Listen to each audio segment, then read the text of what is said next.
It would appear the Camino has changed a bit since yesterday.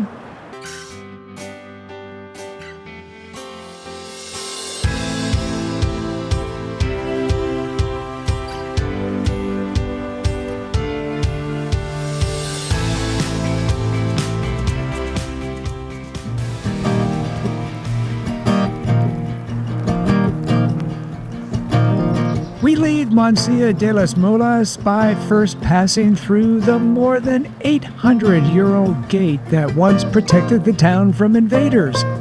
A distinct problem back then.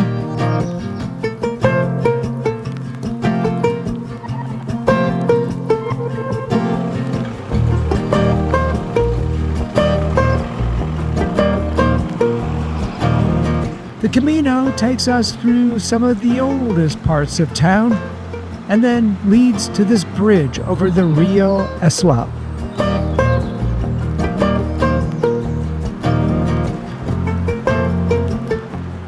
From there, we veer off the road and walk near Highway N601 with the now ubiquitous cornfields on our left.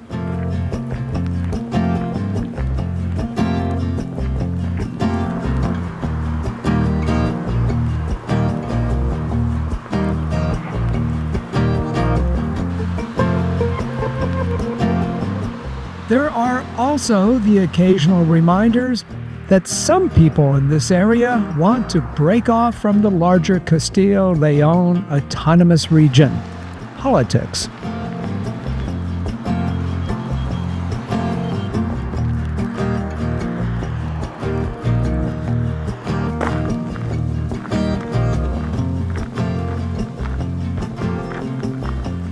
The bucolic scenes go on for 4 kilometers until we hit Villamoros de Mansilla. In 2023, there was a detour here bypassing road construction.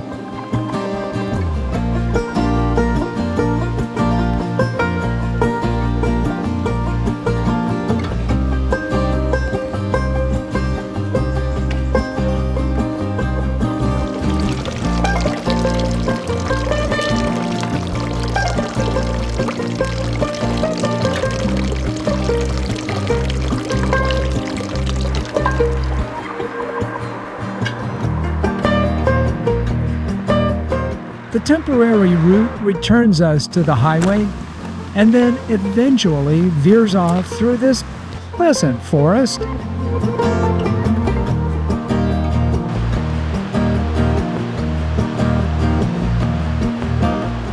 We cross the Rio Parma on a pedestrian bridge, which absolutely pales compared to this 20-arch beauty restored from the 12th century original, first built for pilgrims.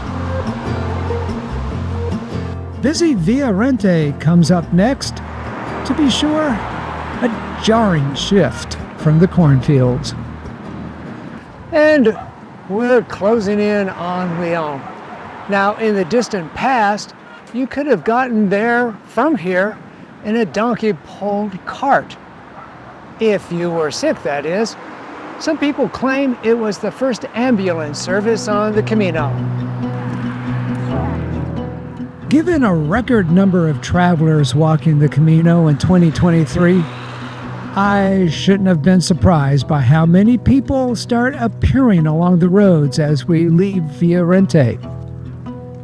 Together, we exit the town on a gravel path, some of us with more unique methods than others for carrying their gear. Well, why not? Some of the early pilgrims did it with horses, so why not use wheels? After all, there's no one way to do the Camino. The dirt road runs under Highway A60.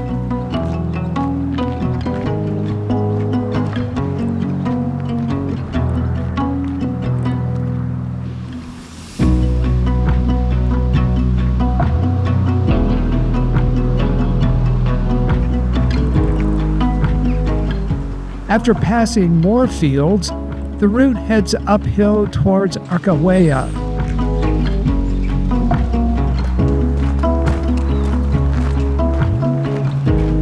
Now, I'm not saying it's pretty here.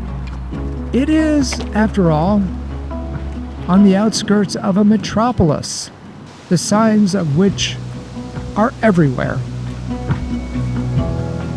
From here, we walk the highway to Valdefuente. After passing car dealerships and home centers, we descend along a pedestrian bridge into Puente Castro. We have definitely reached the big city.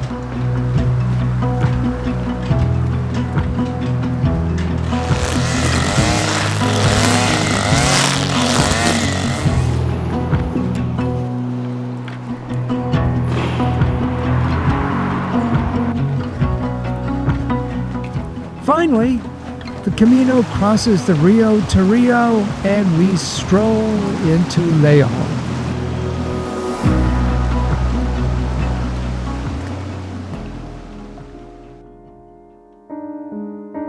However, the course of our walk, it seems as if death and destruction is part of the history of every town. Now, León has been around for nearly 2,000 years, and let me tell you, they've seen it all.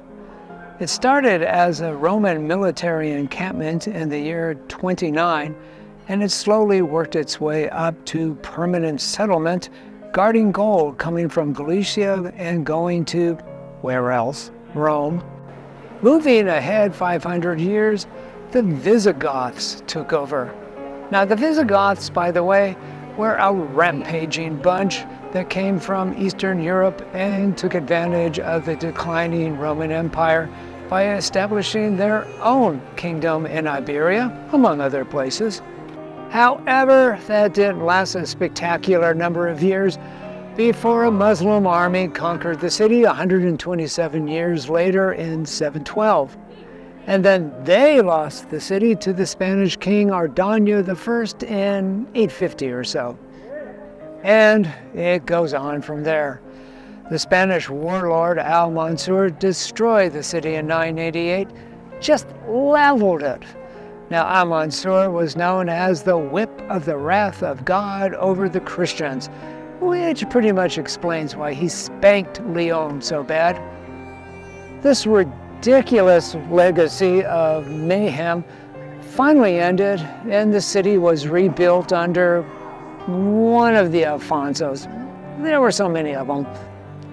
Now, perhaps the greatest result of all that building was this cathedral. The site was, during Roman times, baths, even larger than what we have here. And then the baths were rebuilt into a royal palace by King Ardaño II around 917. Now, after Al-Mansur largely destroyed the first version, it was rebuilt in the 13th century into what we have today.